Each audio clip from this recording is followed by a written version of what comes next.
Velkommen. Det er de hæsblæsende trumtræk med Fabian.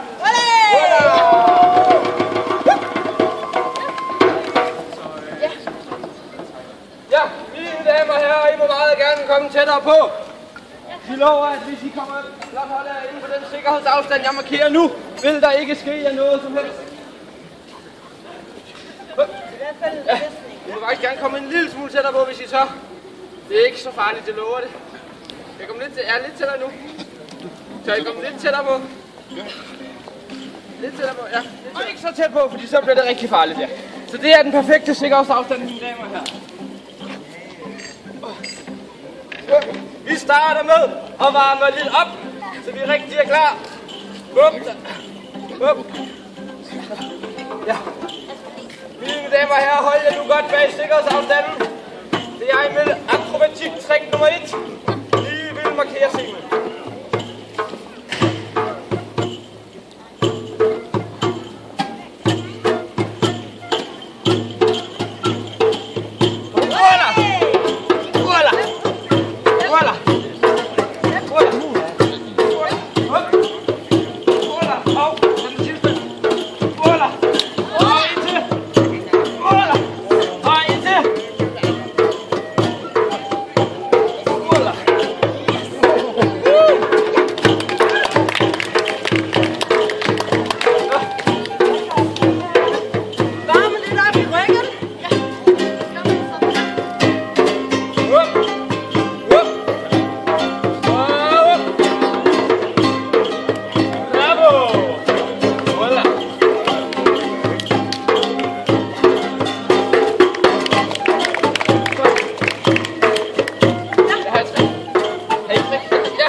De er nogen, der kommer fra en tid fjern herfra.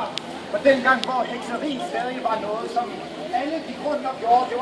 Det var en ting, man endnu ikke blev brændt for. Fra tid til anden, så hørte man klokken stod 12 om natten. En klokke, der stod til advarsel. For der rejste de døde sig. Klokken lød. Og en gang til. Og en tredje gang. Og når den fjerde gang, så levede de døde af der engang. Det var ikke bare, at de rejste sig fra gravene. De kom op med et formål. Nogle af dem blev rejst af hekse og troldmænd. Andre af dem blev rejst af deres egne vrede ånder, der endnu ikke synes, at deres liv burde være slut. Men alt i alt så var det døde, der kom op for at få de levende ned blandt dem i deres onde, sorte og kolde grav. De kunne lugte levende blod og sjæle, og de udså et hvert levende offer og tog det med sig ned i graven igen, og klokken endnu en gang slog og bød dem til søvn.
du se, Peter.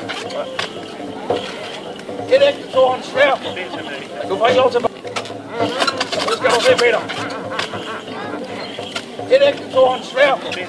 Du får ikke lov til...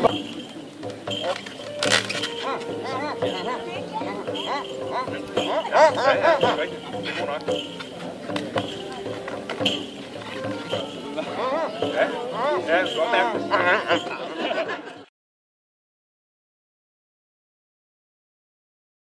Så først i mandler. Ja. Trykket. Tak skal du have, Peter. Hej, Jørgen. Tak skal du have. Kom her. Vi springer et skridt videre. Vil du tælle? Nu vil jeg introducere. 1000 synåle gemt ind i... Vil du hjælpe mig? Ved du, jeg er ikke så farlig. Hvad hedder de? Er du prinsesse? Prinsesse Lea. Det kan jeg godt lide. Hun er sød. Lea, vil du hjælpe mig med en lille ting? Jeg er sikker på, at... Nej. Jamen, hvem skal vi så have? Kan du hjælpe mig med at finde en, Lea? Nej. Lea kan ikke hjælpe mig med at finde en. Jeg tænker, du vil gerne hjælpe mig. Fantastisk. Vil du komme herop til mig og give hende en kæmpe hånd? Hej med dig. Nej. Hvad hedder de? Liva. Hej, Liva. Ej, du får albuen. Den er beskidt den andens vej. Hej, Liva. Hyggeligt at møde dig, Liva. Er du prinsesse? Ikke rigtigt endnu. Det bliver du senere. Det er fint. Liva, kan du se denne stykke chili? Livsfarlig frugt. Masser af nåle. Vil du prøve at tage en nål ud? Der er frit valg. Pas på, at du ikke stikker dig på den. Meget vigtigt. Bare tag den forsigtigt ud. Og jeg tænker, har du stadig ballonen? Der er den poppet. Ej, du har taget den med. Du får, jeg laver en grisetarm til dig bagefter. Det er perfekt. Tusind tak. Lea, vil du prøve at springe ballonen? Bare sig. Nej, ikke min hånd. Bare poppe. Ikke rigtig. Den er farlig, Lea. Ja, nu kommer det spændende, for nu får du lov til at tjekke min mund, Lea. Vil du kigge ind i munden?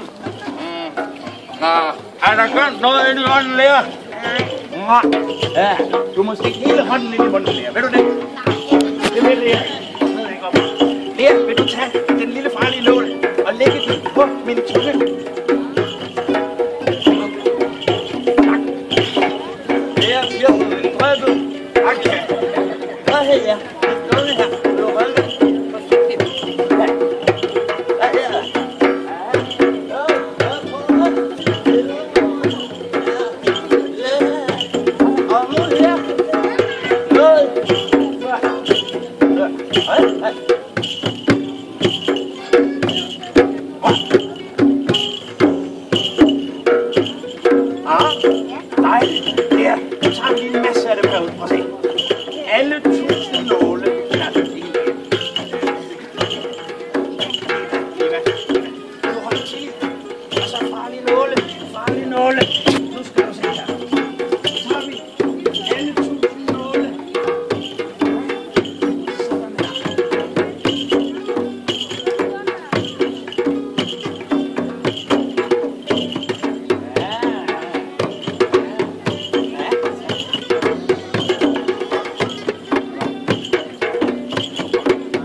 Ser min hals.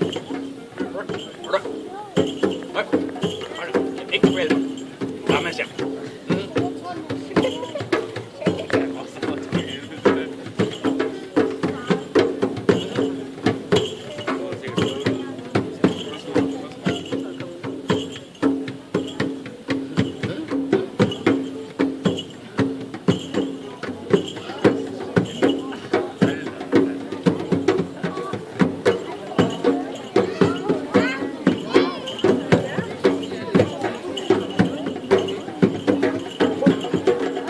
Tak for hjælp.